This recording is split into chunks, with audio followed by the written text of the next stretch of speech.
third panelist who could help us answer those questions that would be there in each of your mind as to whether or not I should go for NHS, whether private hospital is my correct option. To answer those questions, I'm really honored to welcome Dr. Prabhu. Dr. Prabhu is one of the founders of INA. He has served as the managing director of Joint Commission International Asia Pacific and is currently a group CEO of Family Mandela Group of Hospitals in Myanmar. As a strategic advisor, he has contributed to the development of hospitals and founded Provident Ventures, a healthcare consulting company focused on improving hospital performance across Asia Pacific and Middle East. Very warm welcome to you, Dr. Prabhu. Thank you so much for joining us. And our next panelist joining us is Mr. Miral Nandani. Mr. Miral Nandani is Head of Operations at Frontline UK with over 15 years of corporate experience. Miral is an accomplished entrepreneur known for the strategic mindset. Mr. Miral's expertise lies in optimizing operations and driving organizational success through his strong leadership skills and commitment to delivering exceptional service. Thank you so much for joining us, Mr. Miral. We are glad to have you here today for the session. And the third one here needs no introduction, is a familiar face to most of you already probably. And we are talking about Mr. Chanda Madan. Mr. Chanda Madan, as you all know, is a visionary entrepreneur with 35 plus years of experience in edutech. He is now supporting Nursify and running it successfully. He is revolutionizing the edtech platform and enabling healthcare sector as well with his knowledge in finance, operation, management, and his years of experience, including working with some big brands like HP and NIIT. Thank you so much for joining us, Mr. Chandamadan. Thank you, Sakshi. Thank you so much, sir. Yes, so now on behalf of my lovely audience, I have a host of questions which I'm pretty sure Dr. Prabhu and others will be happy to answer. Now, these questions are strictly the questions of my lovely audience who are often confused when it comes to their decision of moving to UK, let's assume. And in specific in UK, they have these options of whether to go for governmental organization like NHS, whether to go for the private hospital setup. So I'd like to ask you, the first actually contribute to the increasing trend of nurses seeking employment opportunities abroad? So there are a couple of things, right? If I put it that way, the first obviously is like there's the demographic and how should I put it, the population, how they are aging, and the research and development that is happening in the medical field, which promotes longer life. So by that, there's still like, okay, you live longer, but then on the other hand, you got more and more assistance that you need on the health side. So that's one thing. The second thing is obviously a lot of nurses or the medical professionals over here in the Western world, when you are graduating or when you're choosing a career, you tend to go for the easy way out quite often. So there are not that many people who are uptaking that education route of becoming a nurse or a GP or a medic professional that you'd ideally like. So I think there's a combination of other factors which is putting a lot of pressure in terms of the shortage of medical and healthcare professionals in the UK. Yes, especially what is happening is the local nurses over here or the local medical professionals, quite often after working for a couple of years, they get burnt out or they want to move into a different profession. For example, going and working for a pharmaceutical company or setting up their own health tech companies and all that. So when they move away from the healthcare sector, when you are like interacting with the patients, that creates a vacuum and a gap. So I think that also plays a big part in terms of creating a shortage of healthcare professionals. Absolutely. Hello. Are you able to hear me now? Yes, Dr. Prabhu, we can. Thank you. Okay. Good to have you back, sir. So Uh, I'll yeah, definitely pleasure to be back. continue. Just to Yes, add sir. on to what Mr. Manal had said. See, healthcare is becoming global. There is no more restriction of country-wise migration. There are a lot of migration of nurses which is happening from country to country, not only to the UK but to the Middle East, to the US, because there is a see, India is the youngest working force available. If you look at most of the developed countries, the working age group is coming down. And as the work age group is coming down, the younger age group is not available for to carry on the workforce that is required. And India being the young country, there is enough, talent available which could be utilized for rest of the countries, and that's why migration happens. Very simply and clearly put. Thank you so much for sharing your thoughts on that, Mr. Miral and Dr. Prabhu. Thank you so much. Uh, Mr. Miral, I have another one for you. What unique Yeah. cultural experiences and opportunities for personal growth can a nurse really expect when working abroad? And how can these experiences enhance their nursing expertise and broaden their perspectives, sir? I think, as Dr. Prabhu mentioned, it's a global kind of a migration that happens, right? And in today's world, you need to be a bit more outward looking. And you only get that when you're exposed to a lot of different cultures, a lot of different ways of working, also a lot of different ways of thinking, if I put it that way. The way we think, if you're from India or from India subcontinent or from other, say, Philippines or something like that, is different from people who might have been brought up in, say, in Europe or in US, right? So those are the kind of like, how should I put it, like, plays a big part. Now, when it comes to the cultural way of like being exposed, it's always a good thing. Because as I said, like when you get exposed to a different culture, you see a lot of different varieties, a lot of different differences in terms of how they live their life, how they live it personally as well as professionally, and also their outlook.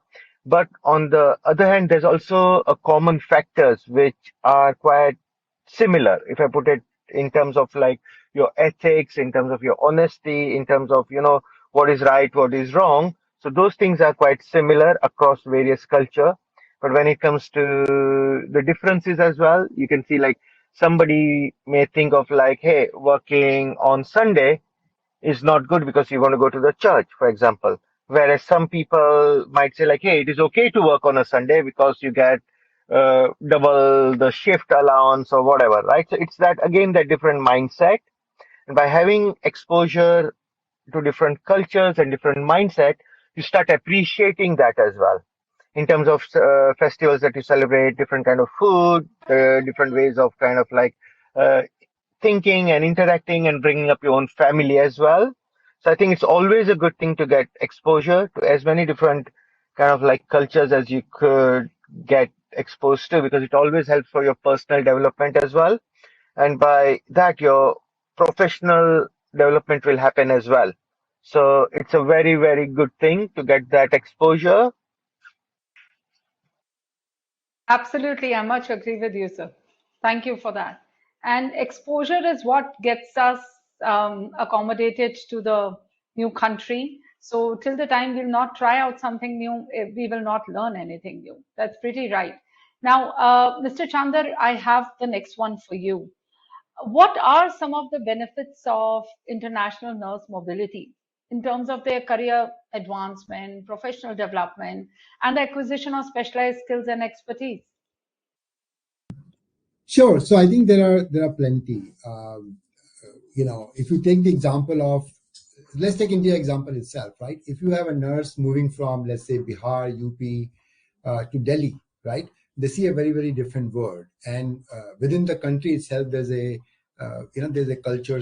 I won't say shock, but change for many of them.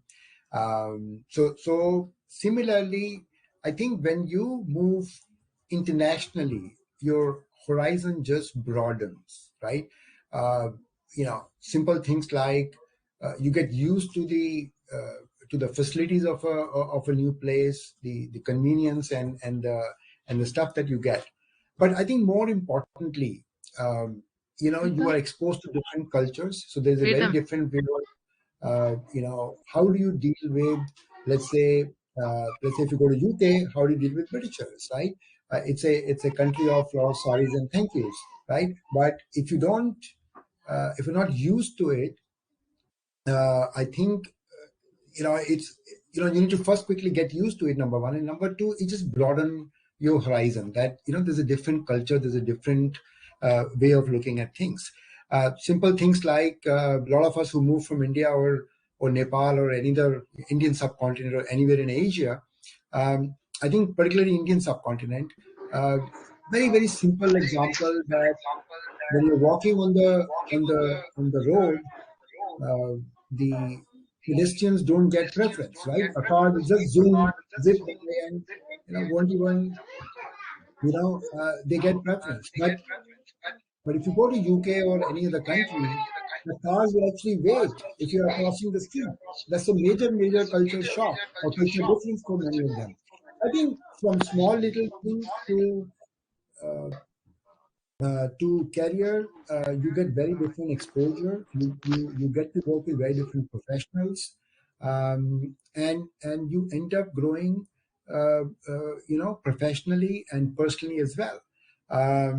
And needless to say, I think some of these developed markets like UK and Australia, etc., are way ahead in terms of the processes and technology. So you get used to advanced way of working, even in your medical field as well. So I think tremendous opportunity. It just changes your life completely differently. It's like moving from a well to an ocean, and you start to see the world and the horizon very clearly, and your horizon simply broadens in very simple words.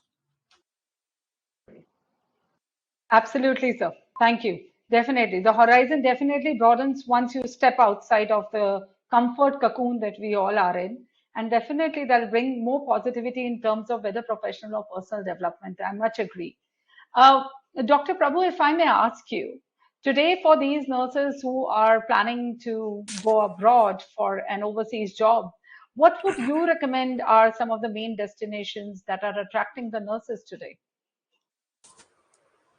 Um, See, the main destinations are Singapore, Middle East, the UK, and the US. Those are typically the well-known destinations right now available. Futuristically, yes, there are more destinations which may crop up, like the Scandinavian countries where the similar challenges are going to happen, as well as a lot of European countries, because there also aging population is much higher, aging workforce is much higher. Unfortunately, with Europe and other Scandinavian countries, you will have a language barrier. So if you want to mitigate the language barrier, then the best option would be Singapore, Middle East, UK, because most of the Indian nurses are able to take on the English quite fast. So these are the destinations I believe are currently right. Absolutely. Much agree, sir.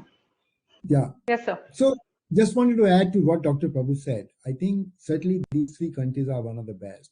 But if you want to, simple words, right? If you want to have a multiplier of 100, which means if you want to make more money, of course, the preferred destination is UK, right? So, certainly in Singapore, you have a table of 60, which means, one Singapore dollar is, 60 rupees. Middle is dirhams, right? So if you look at salaries, certainly UK, both from exposure and ROI perspective is definitely much better, right? So we will highly encourage you to look at that. Somebody asked a question on the chat. Maybe let me just address that if it was related to cost. And let me tell you that your ability to save in many of these countries is very high. I mean, as Dr. Prabhu was saying, Singapore, Middle East, etc.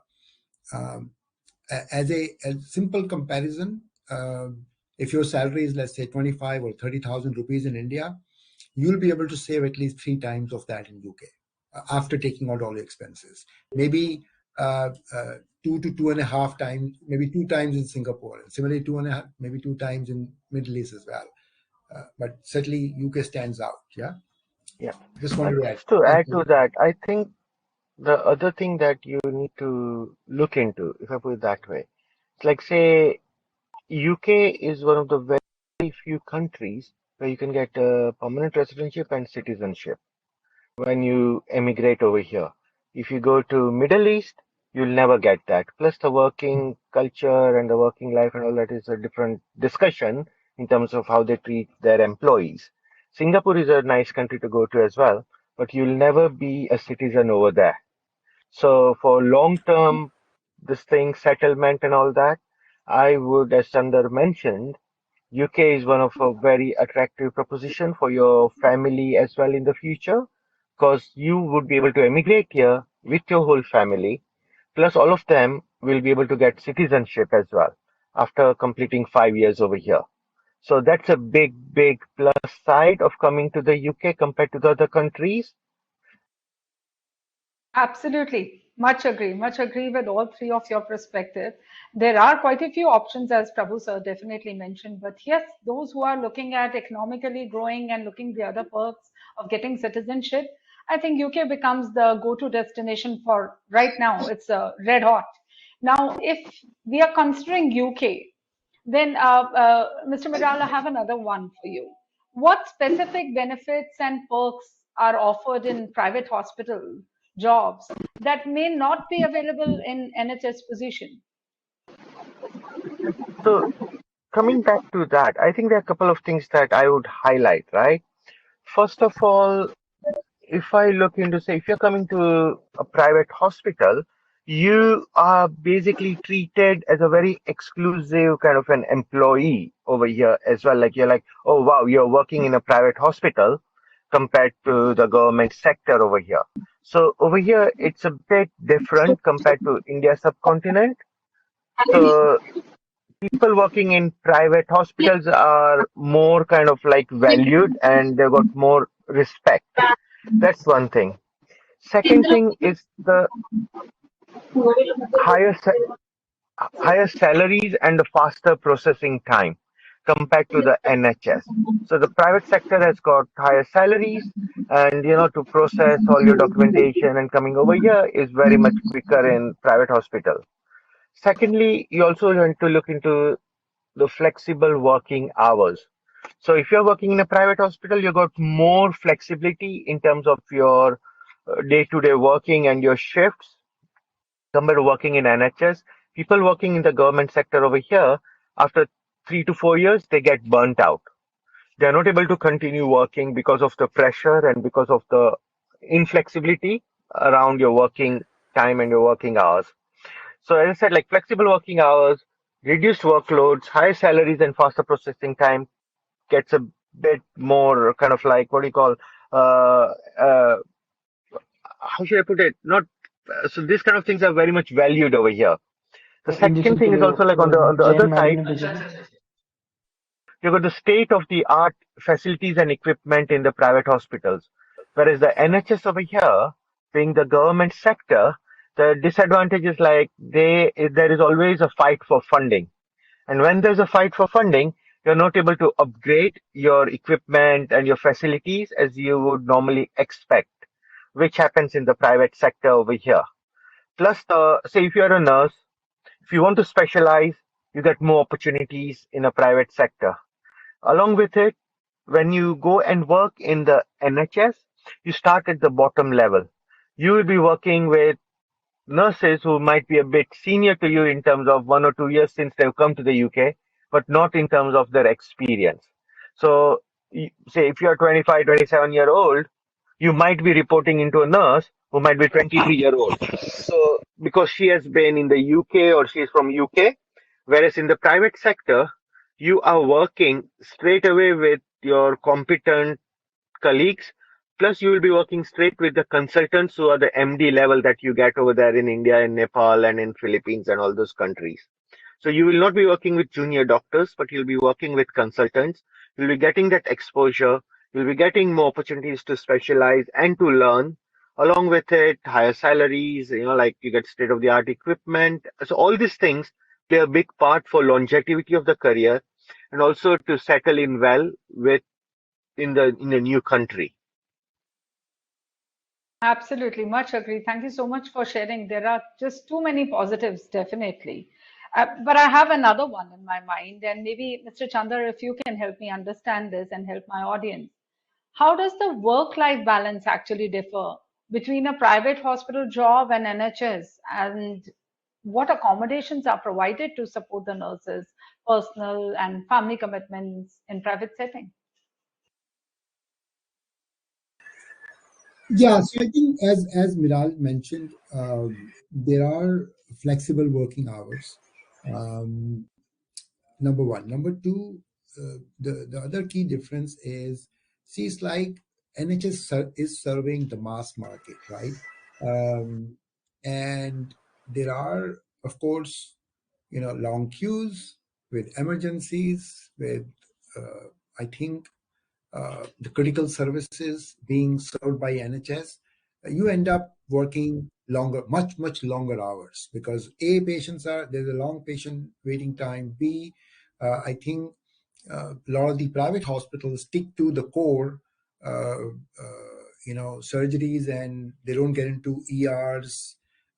So you don't end up, working late nights or working overnight in many of the hospitals. And the hours are very, very flexible. Two, I think they, it's, you asked a question about work-life balance, but, other factor which is, which drives better work-life balance is that uh, players like the private hospital like Circle Health Group, I think they would give you, uh, they will spend so much time on your training and development that nurse becomes a lot more efficient and hence is able to finish the job, much more efficiently, and then it gives you time for a better work-life balance, right? Better, I guess, balance between your work and life, and even within at the time of work, I think you are spending a fair bit of time more productively. And the Circle Health Group is one of the uh, top 25 employers in UK, and with my experience with them for last 2 years, I mean, they will treat you like the prince and the princess. If you're a lady or a prince, when if you're coming, if you're a guy, and 20 years with HP, and they're known to be one of the best companies from a people uh, employee point of view. Circle Health certainly beats them as well. This is my work 25 years, and what I've seen in the last 2 years with Circle. Uh, um, and majority of the private hospital in that sense, they simply beat that. I mean, by a mile. So, if you are considering private hospitals, and be rest assured you are very, very well taken care of. While NHS is probably well known, and a lot of nurses in India and Indian subcontinent and all the parts of the world, Philippines for that matter, know NHS very well. I think there is this niche private hospital group, uh, takes care of you, provides you the best uh, opportunities possible, and of course, certainly helps you have a much better work-life balance. I Yeah, and I definitely think agree. the other thing that I would definitely stress is the type of patients that they uh, cater to.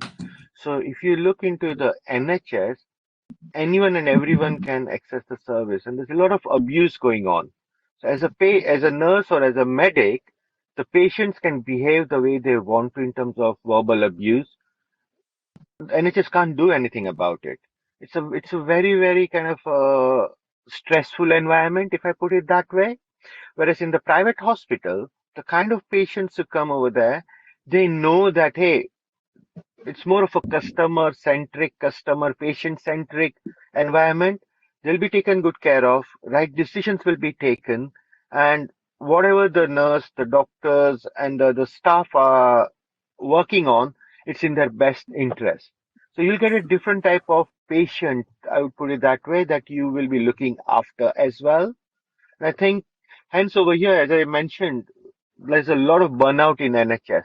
A lot of nurses are leaving NHS after 3 years, 4 years of working because they can't deal with this kind of workload. They can't deal with this kind of patient abuse.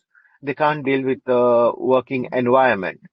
And they want to move into different profession, or they want to come and work in private hospitals.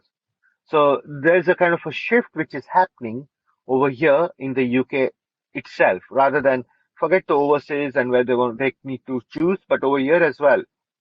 If you look into the headlines, if you do a Google search on NHS problems for nurses, NHS, just put that in Google and you'll see loads and loads of headlines highlighting why NHS is going downhill compared to what it should be. Absolutely, I much agree. So the trend is shifting, as you have definitely said, and I completely agree with you, Miral sir. Though, as Mr. Chandra said that it's very popular, NHS is just very popular, but It people is. don't know where they will be better taken care of as private hospitals. May I have your view also on the same, Dr. Prabhu? I mean, do you think there are more career development opportunities if they tend to work with private hospital setting? Certainly, I think both Mr. Chandra and Mr. Miral had opined on the topic. So the one thing that nurses from India would have a difference in working in the UK, because in India, see, nurses for healthcare are the forefront. For any healthcare institution, they are supposed to be the forefront. But unfortunately, the respect they do not get in India. What nurses in the UK would get is a respect which is almost equal to consultants or doctors, or sometimes even above, because they are the forebearers, and therefore they will get a completely different perspective of how a nursing community should be respected, which you cannot find it in India at all.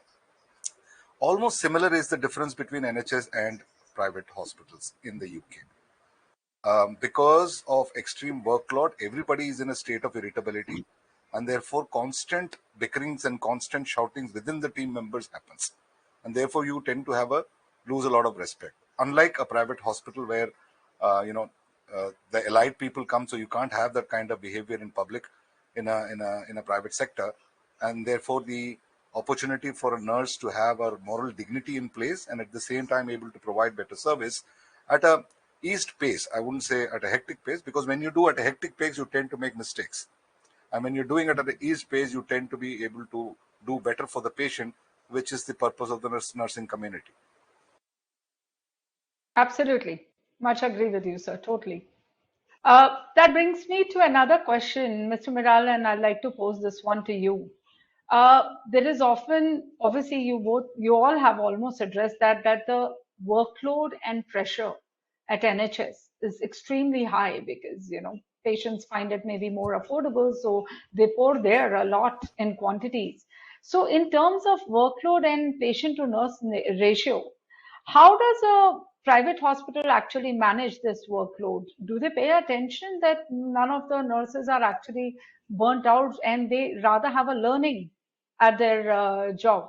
What would you say, Mr. Mira?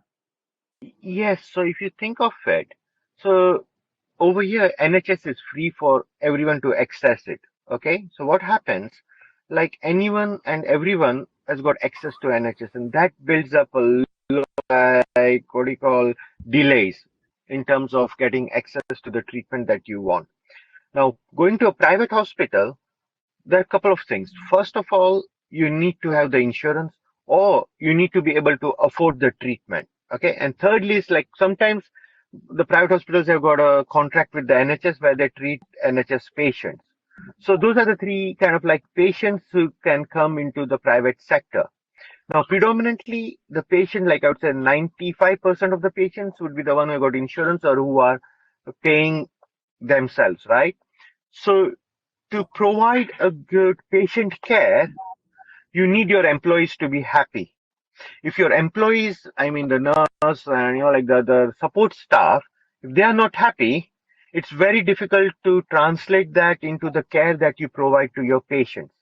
If you're not providing good patient care, that patient will not come back to the hospital or that group of hospitals, and they will also talk badly about the care that they received. Whereas a patient who goes to NHS, if they talk badly about NHS, who cares? So what? That's the attitude, right? So to ensure that the employees in the private hospital are happy and they're taken good care of, they need to ensure that their work-life balance is, how should I put it, like it is in the kind of a good space where everything works really well. Secondly, they also need to ensure that financially, the nurses who work in the private sector are taken good care of compared to NHS. Because if you think of it, there are mainly two or three areas where people struggle with. One is finance, another one is personal, and the third is like the professional front, right? So the hospital, the private sector, they try to ensure that all three of them are taken good care of. So on the financial side, the salaries are higher. On the work-life balance, on the professional side, they ensure that they've got good work-life workload balance. And thirdly, when it comes to on the personal side as well, they quite often go out of their way to help the husband or the wives if they're struggling with finding a job when they come to the UK. We have got so many nurses who came over here, and then the hospitals help their partners to settle in as well. Sometimes they give them a job in the same hospitals, or sometimes they refer them to their partner hospitals and they try to make them settle as well. Because a happy employee is a happy customer or a happy patient in this sense. So all the effort is being done to ensure that their employees are in the right frame of mind and everything is being taken care of. Absolutely. That sounds very, very positive, and I'm sure a lot many people are more engaged to working with private sector just for that reason. Uh, Chandra, so would you like to throw a little light on, do these nurses get an opportunity to have flexi scheduling? Depending upon what are their personal commitments. If someone is studying parallelly, do the private hospitals actually give them that option as well? So you're on mute. I'm sorry. So most private hospitals, um, and I think particularly the ones we work with, like Circle Health Group, I think, as I mentioned earlier, they are they adopt a very very people friendly uh, policies. And what we, as Mirar was also mentioning earlier, that there is a opportunity to work on a flexi time basis. Two, um, I mean most of the time I think the shift is no more than 8 hours a day for 5 days a week.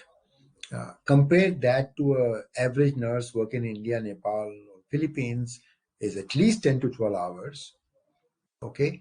In some cases, I've heard nurses, you know, working from 7 a.m. to 7 p.m. Or 6 p.m. to 6 a.m. And, then we see that they're working Monday to Saturday.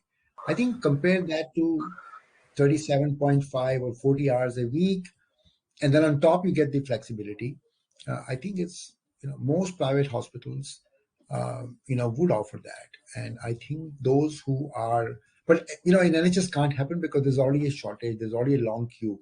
So definitely much better flexible hours, and that way you can spend time with your family, which is equally important, or pursue a hobby. And I think most of our nurses are, of course, in an age group they like to explore the world, and I think gives you time to explore the world as well. Uh, and what better than being in UK? So I think very very flexible approach, and as Dr. Prabhu was saying, they're very well respected as well. Um, and I think it goes a long way in for their own self-respect, and secondly confidence in them in that early stage of life. Uh, so yeah, definitely a pretty flexi, working hours. Sure, sir. Thank you. Thank you for sharing your thoughts on it. I have another one for you, sir. If you could quickly put some light on this one. Some of the nurses would like to function in specific areas of healthcare. So, do you think the private hospital setting gives them this advantage to work on a specialized area as well? Do they give them that option? Oh, absolutely. So I think, I can see a lot of people on the call. But, so for example, uh, if you specialize in theater, specifically orthopedics, you'll be high in demand. If you, or within, theater, if you specialize in scrub nurse, on scrub nurse, in specific surgeries like orthopedics, ophthalmic, sometime endoscopy as well, I think you're high in demand. You want to go into a recovery room. So some of the hospitals are building a new theaters, and they need right from recovery to anesthesia to main theater. I think uh, that specialization is uh, very much high in demand. If you are a medical surgical nurse, particularly working on specific uh, wards like oncology, uh, you're high in demand. If you are a mental health nurse, send us your resume fast. You will move very, very in the fast lane. We'll get you there in like 45 to 60 days. So certainly, I think, and these are just some examples, right? I mean, of course, there are, if you're a ward nurse, definitely you will get a job as well. So I'm not saying those are not, but certain specialties like theater, that too in orthopedics, you know, Mm. very, very high chance of success and very quickly as well. So definitely, I know there what. are specialist Yeah. areas. And if you have something that I didn't cover, Hey, what? and so please do reach out to us at hello@nursify.co.uk, and we'll be happy to help you. There are, of course, people you are in contact with. Be in touch with our team, and if you have a specific question on your specialized area, we'll be happy to help you as well. That's great. That's great, sir. So we know that there is a window open, and now you've also shown the direction that yes, which lane is the fastest lane to get to UK today. Uh, I'm just digressing a little from that thought process, and Dr. Prabhu, I'd like to have your inputs on this one. A lot of nurses who move out to a foreign country are very concerned about, as Mr. Miral said, definitely the private hospitals take care of their burnouts and their stress. But would you throw some light on what support for nurses' well-being is available, for their mental health is available abroad? most in most well developed hospitals, whether anywhere in the world, and except probably in India, there is a separate counseling department which is available for most of the private institutions. And the purpose of this counseling department is only to take care of its employees, whether they are at a burnout or whether they are at a psychological problem, or whether there is a abuse, verbal abuse, or from the consultants or from anybody, or inter departmental issues. For everything, there is a ethical committee and there is a counseling department. And so any nurse who has a problem there, unlike in India, they are allowed to go about, talk about it in public and get their issues resolved through a discussion and a communication. So in that context, nurses are well respected and they are well taken care of. As I mentioned, they are the front forebearers of the patient care. So in that context, every hospital has, it's an accreditation requirement that every hospital, private or government, has to have a counseling department, and they have to have take care of their employees completely. Sure, sir. Thank you so much for letting us know that. So nurses will be well taken care of, irrespective whichever hospital they may join. As sir has mentioned, there is a department who will take care of you for sure. Uh, Mr. Miral, I have another one, which is a question very often asked. What are the requirements and processes of obtaining licensure and registration as a nurse in a foreign country? And since we're talking about UK, maybe you could specifically throw a little light on that. Any additional examinations, language proficiency tests, what all should they take care of? So there are a couple of things before one can apply to the UK, right? For the UK hospital. First is obviously you need to have, I would say, minimum 6 months of hospital experience in the last 18 months to begin with. And I'm talking about a hospital setting and not in a kind of a what do you call, a small diagnostic center or anything like that. You need a hospital setting experience. Second thing that I would say is like you need to have the degree or diploma in nursing. Those are the two main. Then we come down to the language side. So they need to meet the IELTS or the OET requirement that has been set down by the Nursing Council in the UK. Once you have these three, you are eligible to be considered for a job as a nurse in the UK. Now, the other requirement is obviously the CBT, which is a computer-based training, which is needed before you can fly out of India to the UK once you've got the job, or you can do it prior to your job as well. But we recommend that you do your CBT prior to your interviews as well, so everything is in place. So you got your IELTS or the OET, you got your CBT, you got your WorkX, and you got your diploma or your degree certificate in nursing. So those are the kind of like four key elements that you would need. Once you've done it, once you get the job offer, we help you in getting all the kind of like references and the visas and all those things to be done. And then you get your company sponsorship, which comes through from the employer. So along with it, you need the TB certificate and all those vaccine certificates and all those things. Once you get the course, you apply for your visa, which probably takes 3 to 4 weeks at the max to get the visa. Once you get the visa, you will be sent a ticket to come to the UK. Along with it, the accommodation would be set up for you. We'll be looking into the accommodation. The team from India and from the UK would be looking for accommodation. Once you start your work over here, once you come to the UK, the first couple of months, you will have a mentor or a buddy, and you will be kind of like be training on an exam called the OSCE over here. So you need to clear your OSCE. Before you, if you don't clear your OSCE, you will not be able to work as a registered nurse over here. You will be working as a nursing assistant in the meantime. So you need to focus on your OSCE, clear your OSCE within the first couple of months, or even earlier if you're already prepared before you come over here. So OSCE is the main, I would say, exam over here once you come to the UK. There's no language or anything else that is needed in the UK because you've already done that. When you've done your OET or your IELTS, you already met that requirement. So yes, so this is what the process is. The challenge that all the nurses who come to the UK is obviously OSCE is more of like being able to work as an independent nurse over here. The hospitals support you. There's a courses that they will send you to. They will help you and they'll ensure that you pass your exam. So that's what the focus should be when you come over here. But also we touched upon earlier that, cultural kind of like differences, trying to kind of like be a part of the wider community when you come to the UK is very, very important.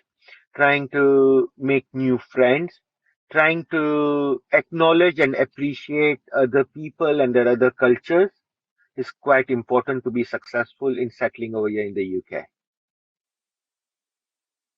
All right, sir. Thank you so much. Thank you for sharing your insight on that. And that again pushes us towards a positivity that yes, things will be taken care of. Chanda sir, would you agree as well that Nursify will help them end to end from the time they're even registering with us to go until the time they're well settled there? You'll vouch for it? Yeah, absolutely. So I think, as you will see on our website, we take care of your process right from the time, you are, willing to, when you decide to move to UK or any other country in the world, but UK specifically, and till the time you reach your accommodation, turn on your lights, and call us from there on the local Wi-Fi and say hello. So that till that stage will help you. Okay. Viral has already explained the process. I won't, repeat that in the interest of time. But yeah, we are here to help you. As I said, if you would like to speak to us, just simply write an email to hello@Nursify, and I'm sure you're getting enough mailers from us on all the WhatsApp number that you need to reach out to. Sure, sir. Thank you. Thank you for sharing that. Dr. Prabhu, if I may ask one last one from you. What would you say in case of, these nurses who are planning to go abroad and UK kind of a country? Can you provide a little information to them on the cost of living, including housing, healthcare, transportation, to help these nurses assess the financial feasibility of moving abroad? What would you say on it? So that goes for any Indian going out of the country to any country. People go out into the country to make money, to save money, and bring it back into the country. And likewise, UK is no exception. But the good part is the currency conversion between, as Mr. Chandra had earlier also said, the currency conversion, if you look at a Singapore or a Middle East, it's much different from the currency conversion to the UK. The pound is almost like 100 rupees now.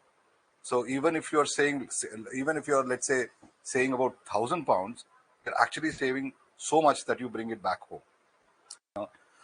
So in that context, you are enough, and not only that, not only it's not that you're saving by not eating or not living properly. You're saving by eating and living much better than what is happening in India. Right? The standard of living is so different. You don't have to go and wait in a queue for a public toilet there. In order to you have everything provided at your place, which is much more comfortable, which is much more elegant, and which is much more beautiful than what you would see it in India. So so you don't have to be completely measly doing it, and in order to live you can live lavishly as well, but at the same time can save enough for you to take care of back at home. And above than that is the respect that you get in the public. So all three put together, it's a win-win for any nurse who is wanting to go into the UK and start working there. That's great, sir. Of course, I think that did came out very clearly when you and Chandra spoke about it, that yes, they will be able to still live a very good quality life and at the same time will be able to save quite a bit. That's the end objective, that yes, their bank balances should build up over some span of time. Just the last one, Miral, sir, from you. Are there any cultural orientation programs or resources available to help the nurses acclimatize to customs and languages? Would you throw some Yes, light on that? so the way we do it is like once you get selected, we run more of a half a day, couple of hours of an orientation program or Q&A. We help you in terms of like, how to kind of like settle in the UK, what are the key things that you need to look into, and all those things we do help out. That's one thing. Second thing is once you come to the UK, the hospitals, the private hospitals have a really good induction program and an orientation program. So they take care of like, like what needs to be done, like what are the key challenges that you need to consider, how you mitigate that, how you need to kind of like, well, work your way around. So there's a full support from the hospitals. Along with it, we have got a team over here in the UK who will give you and provide you pastoral support as well. So any challenges, any issues that you face at workplace or anything, we will work very closely with you to ensure that everything gets sorted out. So don't worry about all that. We have a full kind of a fledged support and pastoral support in place when it comes to the integration, when it comes to settling in, and when it comes to the cultural element of settling into the UK. That's very comforting. I feel that thanks to my panelists today, I have got a lot of insight, and I'm sure our nurses today who have joined us have got that insight too. That yes, it's not such a big deal nowadays to move overseas for a job. And when countries like UK are welcoming you with open hand, that means yes, it's time to for you to consider it.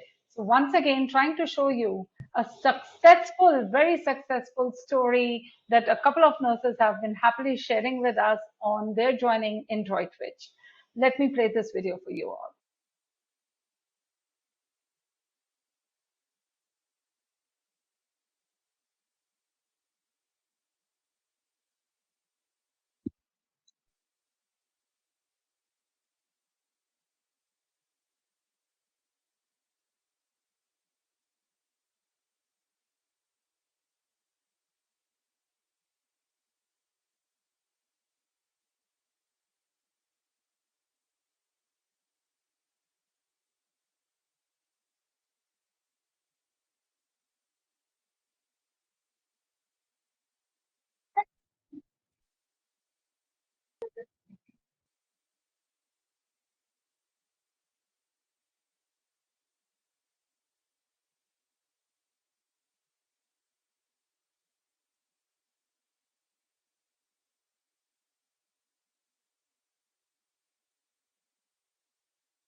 Amazing. That's a moment we wanted to share with you all. And that's the reason why I ensured that, yes, this video does go through and reaches out to all of you, because it just gives me goosebumps every time that I see it. It's so, gives you such a happy feeling to see so many successful people who have taken that call, and they are so well settled in these countries. They're so very happy with Droidwich and the comfort that Droidwich provides. As you know, Circle Health Group is one of the leading private healthcare chain of hospitals. And so you have an option. I think they have 55 plus hospitals all over. So you have an option of being placed just anywhere. I'm sure the video gave you the goosebumps and excited you a little bit more, apart from all the positive words that we have got from Dr. Prabhu Channamaran and Mr. Miral as well. But I have a few questions from my audience, and this is now your time to get your questions answered. So I'll take them up one by one as you guys have been posting. So, Mr. Chandra, the first one, if maybe you would like to throw a little bit more light, although I know you've covered this somewhere in your conversation. Bhavna Singh is suggesting that, yes, when it comes to the payout at NHS, it seems very, very limited once you go there to UK, because according to the fact that the country is very expensive. Is that the reason why people are moving towards private hospitals, sir?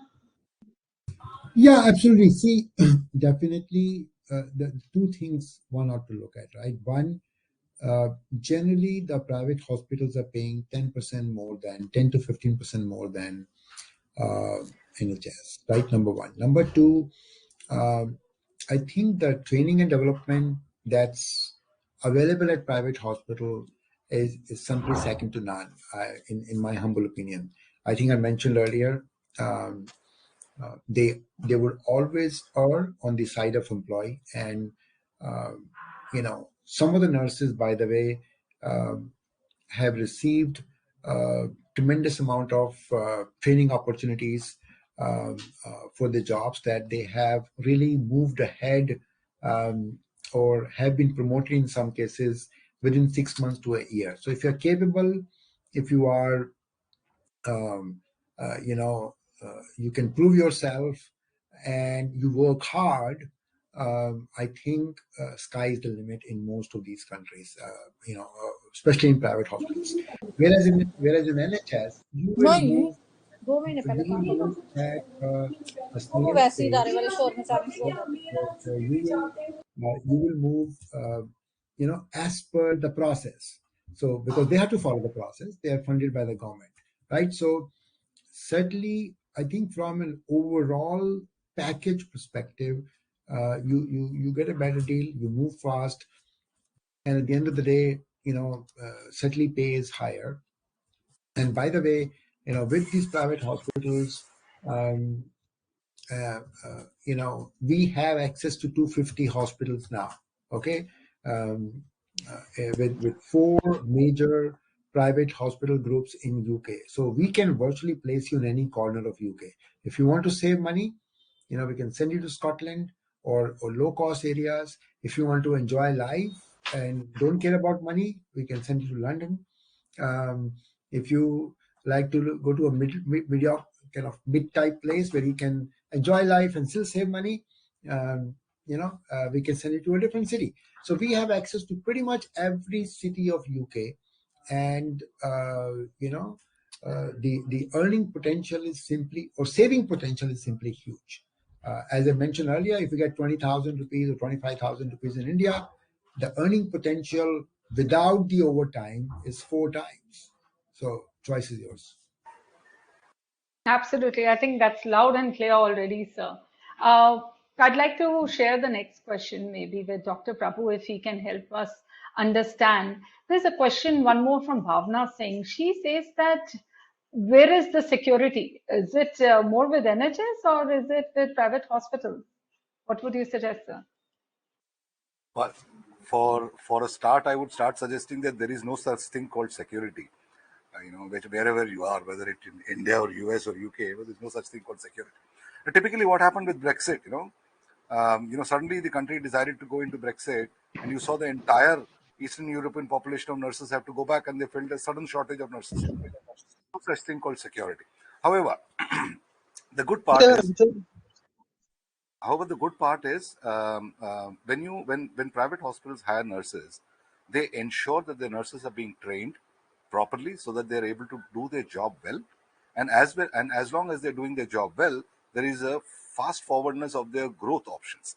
And when the fast forwardness of growth option happens, your job is almost secure, because you continuously work there and you're able to provide the kind of work that you've been trained for and being continuously trained for. And you're also attending CMEs, you're learning new stuff, and you're implementing new stuff. The good difference between India and UK is that in India, if you make a mistake, you're being punished, right? And whereas when you go out there, if you make a mistake, you're made to learn. And there is a difference between learning and correcting your process than getting punished for a mistake. And that's the primary difference where a job is secure. Right? Thank you so much, sir. That definitely answers the question very well. I sure hope so, Bhavna. We have answered your question. There is another one. Adi Lakshmi, by the post that you've made, definitely you're right. Private hospitals is something that we are heading towards because I think everyone here would have made that clear for you. But Adi Lakshmi, Mr. Chandan has Chandan, she has another question. She's saying, what about the care homes? Do you think professional growth is still possible in terms of care homes? So I think if you are a registered nurse, have scored IELTS 7 or OET, please do not think about even care homes. You're going to spoil your career. Okay, that's my honest advice to you. Okay, but if you are, there are a lot of agents in India who will charge you money, 7 lakhs to 10 lakhs, and still send you to care homes, even if you're a theater nurse. Kindly do not fall into their trap. That's one.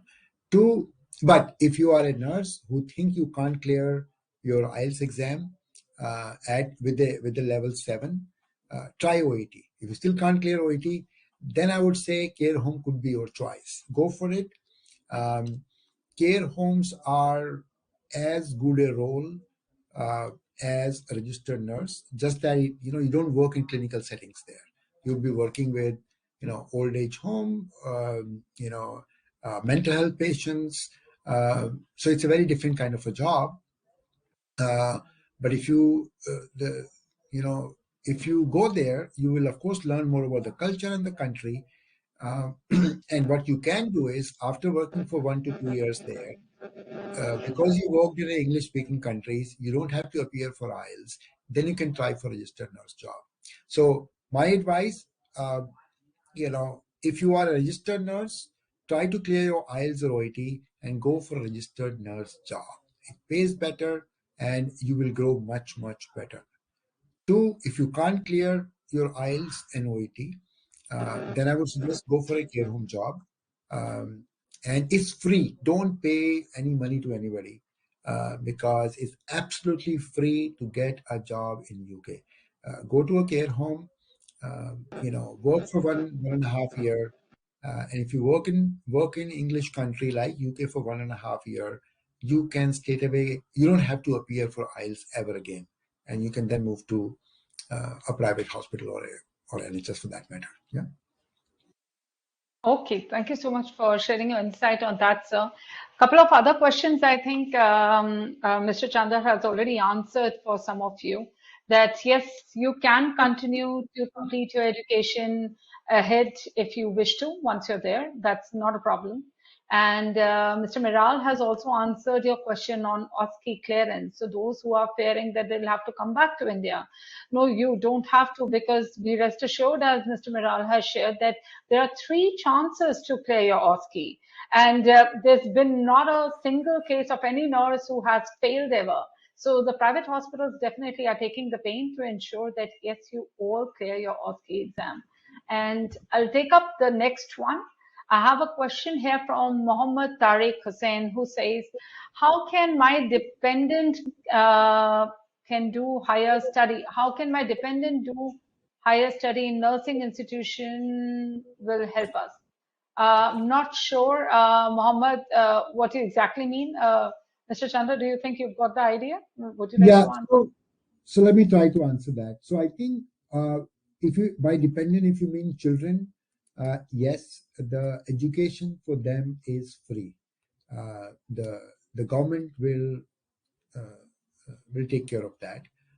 Number one, for you, and even for your own further studies, or if you want to go for higher studies, hospital will on a case by case support that as well.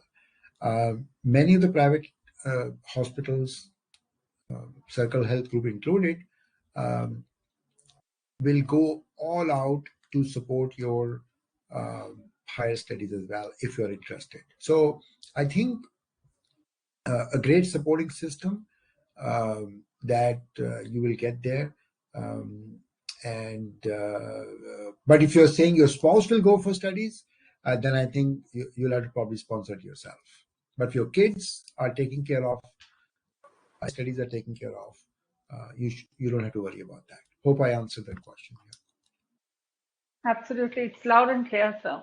And I believe you've also clarified the air on in terms of sponsoring dependent visa. Yes, that will be taken care of, as sir has already clarified that for all of you. And Adi Lakshmi is also saying that she's probably happy to know that the workload is less because she's got a medical condition too, and that's absolutely fine. Yes, Adi Lakshmi, as our panelists today have explained to you, private hospitals, yes, will take care of the workload, and you have flexible scheduling of your shift option as well. So yes, you need not to worry about it. I believe I'll try and see if are there any final questions from you all that I can definitely take up. Right now, yes, Babita, as Mr. Chandar has already told you, there are enough vacancies, and as sir has mentioned, particularly in the mental health sector, yes, there's a huge demand. So if any of you are thinking to make it quick, then yes. Yes, Mr. Chandra, please throw some more Yeah, light. so I think there are enough vacancies. Those of you who are interested, you can go and register on nursify.co.uk, a very simple website. If you have been contacted by our team members, please make sure you are in touch with them. I think her question was specifically related to trauma center. Babita, I think you can definitely send us your resume. We would like to have a detailed discussion with you to understand your profile better, and then we can recommend which job is good for you. Okay, but medical, surgical, emergency, theater, mental health, I think uh, will be very, very easily accepted, are high in demand. So send us your profile, and let me tell you, you have a benefit if you are coming from India or Indian subcontinent or Asia for that matter. Uh, you are wanted in UK. Let me put it that way. Okay, you are very well respected in UK, as Dr. Prabhu said. Okay, so so they need you. So if you want to, yes, please apply for that. Sure, I hope we've answered with that your queries. Any other questions that one may have, you can ask us now. So, by the way, Nursify working with Frontline Health today is definitely providing you an end-to-end solution.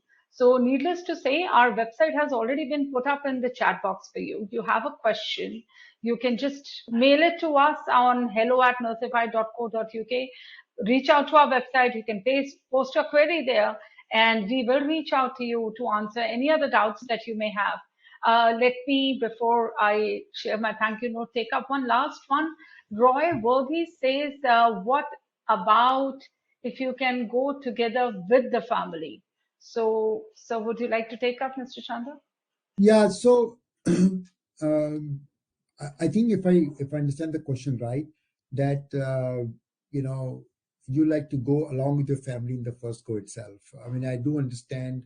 Uh, you know, those of us who have extended families or even kids, you like to go along with them. Absolutely.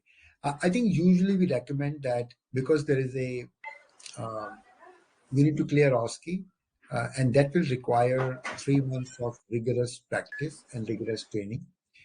So, um, you need to make sure once you land in, you go alone first to UK, focus on your OSCE, clear your OSCE, because that before OSCE, your salary will be X, and after OSCE, your salary is X plus 10%, right? So the sooner you clear OSCE, the more money you can save. However, if so that's a general recommendation. You go first, and the family should join you later in 3 months' time. Two, and by the way, in the future, Nursify is exploring opportunities in terms of giving you OSCE training before you go there. So, we are, of course, Dr. Prabhu is going to be very instrumental in helping us get there. So we are working on a model where we will train you before you even go to UK, so you can save time as well. Number one. Two, I think if you do have to go with your family, which for understandably good reason, then I think, yes, we will support that. There's no compulsion to go without family. So you can go with your family. The hospital will sponsor your COS, so you don't have to pay for that. For your family, you'll have to pay for your visa and, of course, your tickets as well. So, with that, I guess, caveat, you can definitely, go along with your family. There are no issues. Although a recommendation is you take your family after you clear your OSCE. Great, sir. That definitely does answer the question here. Dr. Prabhu, may I direct one to you? Sanjita here is asking, could you throw a little light on which are the red list countries today? What do you mean by red list countries? Yeah. So, Dr. The Prabhu, countries where you WHO. can't do?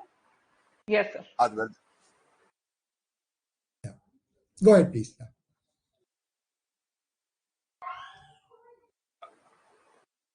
Mr. Chandra, you'll have to answer that.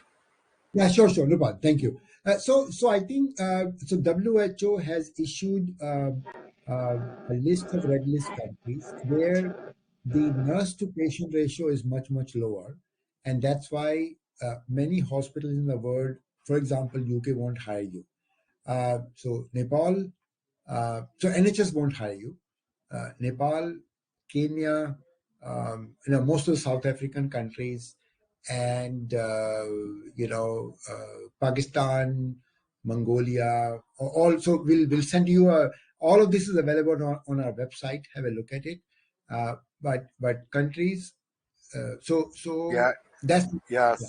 Sorry, I just looked through the countries. Yeah, it's very clear. It's mostly in the African and the African countries that are available, and these red list countries list changes, Yes. frequently depending on how the international relationships develop. It keeps on changing, so it's very dynamic and it can't be focused on. But it's mostly currently on the African, some Middle Eastern countries, but otherwise, it's clearly on the website of the NHS. Yes. Yes. Sorry to Yeah. interrupt. Thank you. No, then that's good. Thank you, Dr. Prabhu. Yeah. Yeah, and I think one question keeps coming up about OSCE. Let me address that. It's too difficult to fail OSCE. Okay, let me put it that way. So if you do a good job, if you focus on, if you focus on your job for first 3 months, as I said, once you go to UK, there's enough to be distracted by sightseeing, other stuff. Focus on getting your OSCE right. Remember, it's going to do two things. It is going to um,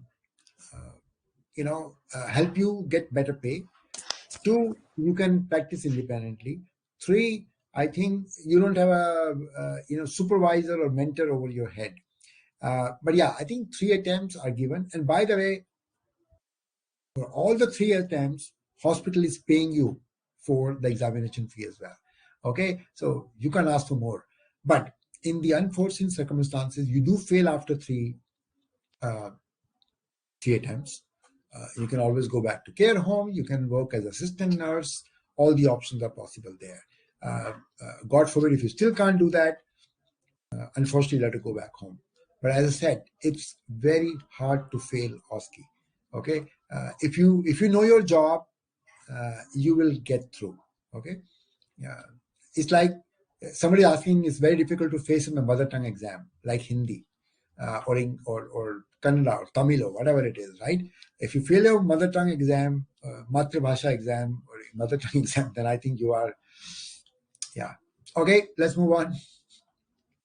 That'll be the final one. Looks like my audience has got all their questions answered. And thank you so much to you, Dr. Prabhu and Mr. Chanda, for being there today and taking up and rather giving us a little extra time out of your busy schedule to take up all the queries.